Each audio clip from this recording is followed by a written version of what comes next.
Brewed, Out of Control by RockingRobin, out of Robin's Flufftober 2022. Prompt: Love language. He found the note under a book, only the yellow tip of it visible in the clutter on the desk. Draco never bothered tidying up. Said he knew exactly where everything was. Thank you very much. Even if it took him half an hour to find Harry's hoodie. I swear I don't have it, Potter. You can come search yourself if it's so bloody important. And even though he was relentlessly forgetful, always without just the thing he needed, always having to borrow Harry's pens, for example, and notebooks, and woolly earmuffs, although admittedly only once.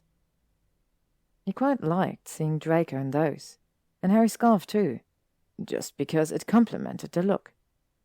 With the cold pink cheeks and smile, bright, and, well, Harry wasn't immune to cute boys and cute outfits, certainly not deranged ones.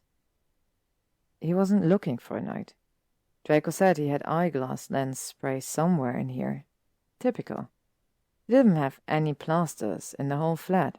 Had to come to Harry for it, for toothpaste, for a bleeding blanket in the middle of winter, but he had eyeglass lens spray.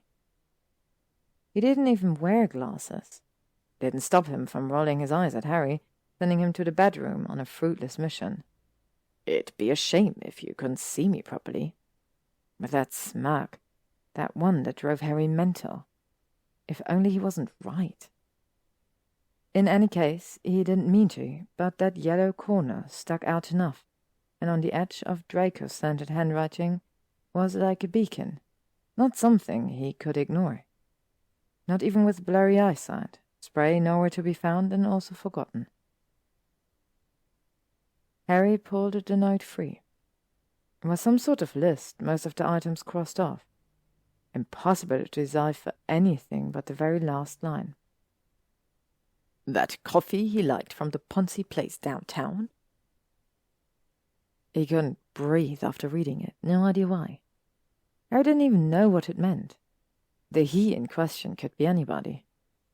Although they did go to a Ponzi cafe downtown together, just the two of them, and Harry did go on and on about the Brazilian brew.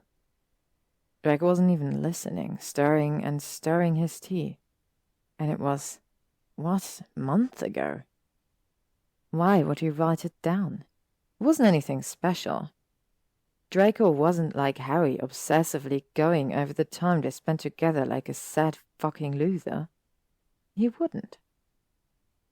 There was something underneath the note. A receipt. From the cafe downtown, the one Harry liked. From yesterday. A month after they went. After that day, he missed the last train, crashed at Draco's before he moved in. Before all this. The receipt was for 3 bags of coffee beans. Draco didn't even like coffee. Certainly not enough to buy 3 bags of it. Excitement felt thick in his throat, burny. He had no idea what all of it meant. Shaky fingers, all scraps of his courage finally dredged up. He was going to find out.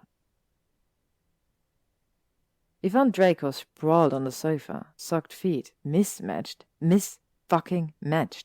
One knee-high red and yellow stripes, Harry's old Quidditch gear, and the other a green ankle sock, like he was trying to drive Harry mad, trying to ruin him. Finally, thought you got lost in there, all right? What's with the face?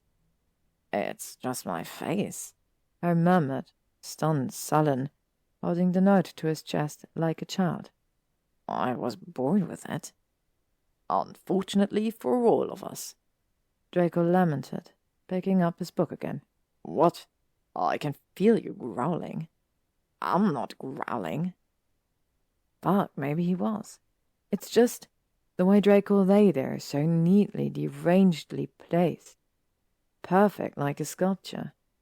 One knee to his chest, one foot on the armrest, stretching till forever. Eyes rolling on a sigh. What? Spit it out. God, your glasses are even filthier. What did you do in there? Drowned in my French poetry again? Harry hated him as he laughed. Where was all that courage he worked so hard on drawing? Found this on your desk, from the cafe. You went back. The arch of his eyebrows was impressive on a normal day. Today it lifted him right out of slinking, made him sit right up. Aren't you the little detective? A bit rude, by the way, sniffing through someone else's stuff. You're currently wearing my socks, you unbelievable brat. Harry huffed, unable to. Just tell me, why did you go there? Why buy coffee you don't even drink if... Why? Draco's head tilted to the side, biting his lower lips. Unfair. Harry was already in shambles. Maybe not quite a detective after all. I'm glad you didn't go for aura. It's certainly not... Oh, what the fuck are you doing, Potter? Harry didn't notice he got up, not until he had Draco's face in his hands. Just tell me, you coward, tell me. Tell me before I lose my bloody mind. He was so still, so close.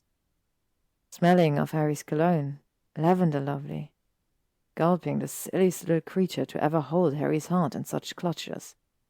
You already know. Do I? He couldn't help falling closer, inhaling him deep. You wrote it down so you wouldn't forget, like it was important. It is, you arse. Draco breathed, warm on Harry's nose. You know that you are? Tell me. For a second, he looked almost miserable, and Harry was about to back down, to apologize, run away, leave the country, and never...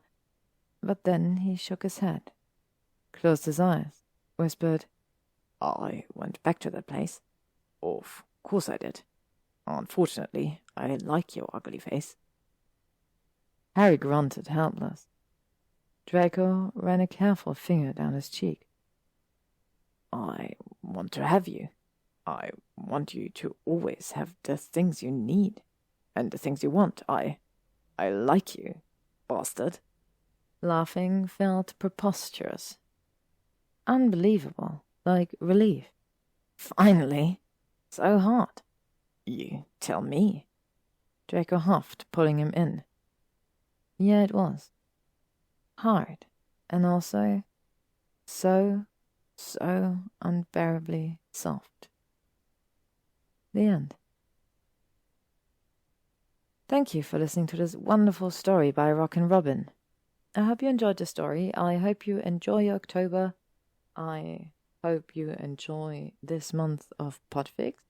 And I really hope you come back tomorrow and listen to the next. See you all soon.